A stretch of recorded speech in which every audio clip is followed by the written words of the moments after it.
Perkenalkan, nama saya Iputu Yogi Putra Prastiawan dengan NIM 13031184083 dari kelas IT 4203. Di sini, saya akan menjelaskan materi pengganti UAS mata kuliah basis data lanjut yang diajar oleh Bapak Gede Agung Ari Wisudawan, Eskom MT, pada jurusan Teknologi Informasi Fakultas Informatika di Telkom University. Di sini, saya akan menjelaskan materi yang pertama, yaitu Basic Query Processing.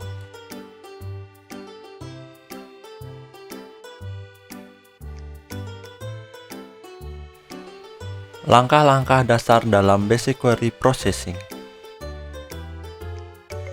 Tahap detail mengenai pemrosesan query, yaitu dimulai dari penerimaan query dari user, kemudian query tersebut diparse atau di pemeriksaan semantik, dan ditranslate menjadi aljabar relasional.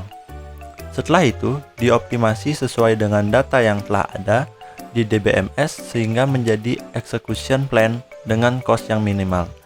Execution plan tersebut kemudian dieksekusi terhadap data yang ada pada DBMS dan menghasilkan output sesuai query yang diminta. Cost merupakan hal yang terkait dengan total waktu yang diperlukan untuk mengeksekusi query dan bergantung pada jumlah pencarian, jumlah pembacaan blok, serta jumlah penulisan blok. Sedangkan blok adalah satuan pemrosesan input atau output yang dapat dibaca atau ditulis dalam suatu waktu dan terdiri atas beberapa record. Oke, di sini ada 3 langkah dalam dasar Basic Query Processing. Yang pertama itu adalah parsing and translation. Parsing adalah analisis sintaksis, yaitu memeriksa apakah input yang masuk sesuai dengan tata bahasa yang ada atau tidak. Salah satunya itu dengan memilah-milah input-input atau variabel dan sebagainya. Dan translation adalah mengubah kode dari sintaks deklaratif ke dalam bentuk internal yang prosedural, misalnya aljabar relasional. Jadi hasil dari tahap 1 itu adalah relasi aljabar relasional. Nah, kita lanjut yang kedua, yaitu optimization. Setiap ekspresi aljabar relasional akan didetailkan, yaitu detail plan setiap eksekusi. Untuk tiap operator terdapat beberapa opsi algoritma. Dan algoritma yang dipilih adalah algoritma yang meminimalkan cost. Itulah yang terjadi pada execution plan. Dan langkah terakhir yaitu evaluation. Mengeksekusi execution plan, hasil, optimalisasi, dan mengembalikan outputnya sesuai dengan query. Operasi yang diterapkan ada aljabar relasional adalah seleksi. Adapun algoritma dasar yang diterapkan pada operasi seleksi ada berbagai macam, diantaranya sebagai berikut.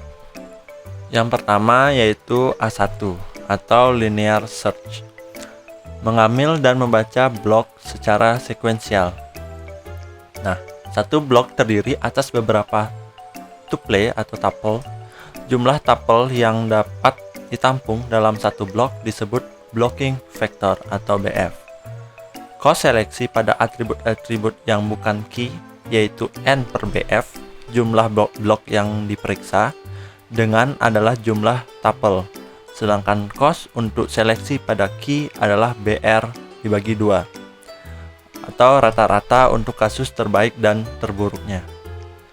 Yang kedua yaitu A2 atau binary search. Prekondisi seleksi pada atribut yang telah terurut. Cost yaitu log 2 BR dikali K, dengan K adalah jumlah blok yang mengandung tuple yang memenuhi kriteria, karena tidak harus unik. Log BR adalah cost untuk menempatkan tuple pertama pada binary search pada suatu blok. Oke, di sini ada query processing tentang mahasiswa, dan di dalamnya itu berisi NIM, nama mahasiswa, tanggal lahir, alamat, dan kota. kalian bisa baca seterusnya di sana. Di sini saya lanjut ke estimasi biaya query. Estimasi biaya query ini yaitu strategi yang dipilih dalam mengevaluasi query tergantung pada estimasi biaya dari masing-masing strategi yang ada. Optimizer query akan membuat informasi statistik yang disimpan dalam katalog DMBS untuk memperkirakan biaya dari sebuah rencana query. Seperti contoh yang di bawah, kalian bisa baca dan kalian bisa pahami. Saya akan lanjut. Pengukuran biaya query. Biaya evaluasi query dapat diukur dari banyaknya sumber daya sistem yang digunakan. Misalnya, pengaksesan disk, waktu CPU, dan waktu komunikasi.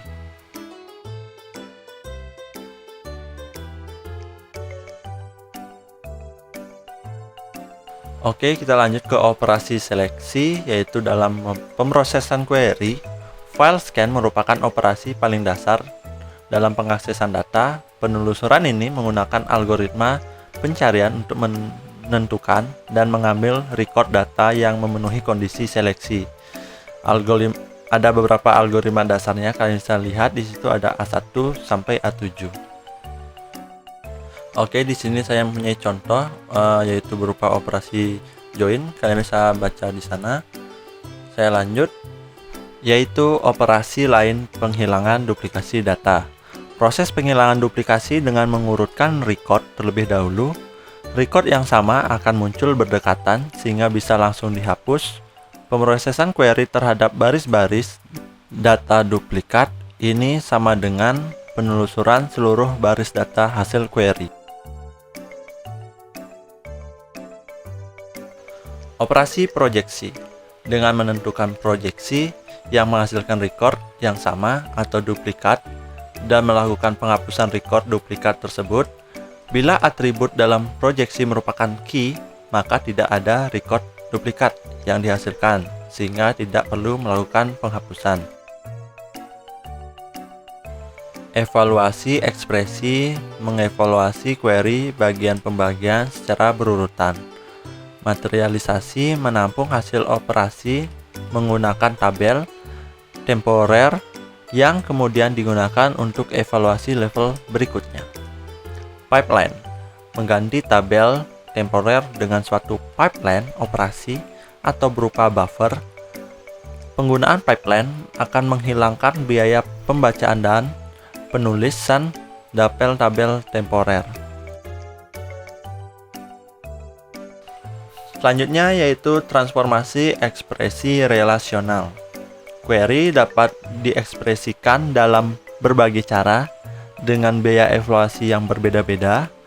Untuk dapat menentukan biaya eksekusi query, terlebih dahulu dicari bentuk ekspresi query yang ekuivalen. Nah, untuk contohnya itu kalian bisa baca di bawah ini. Itu ada contoh dari ekuivalensi ekspresi pi nama mahasiswa.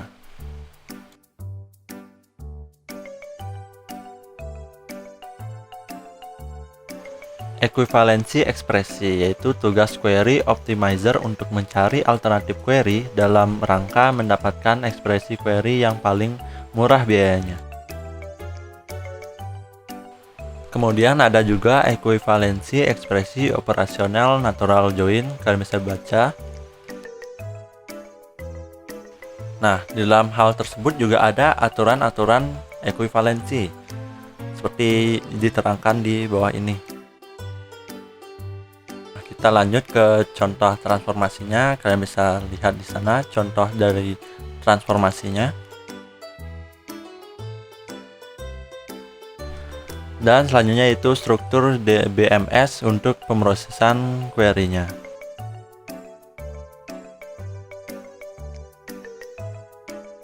Oke, itulah penjelasan saya mengenai basic query processing. Semoga kalian paham dan mengerti tentang penjelasan saya. Mohon maaf jika ada salah kata atau sebagainya. Terima kasih.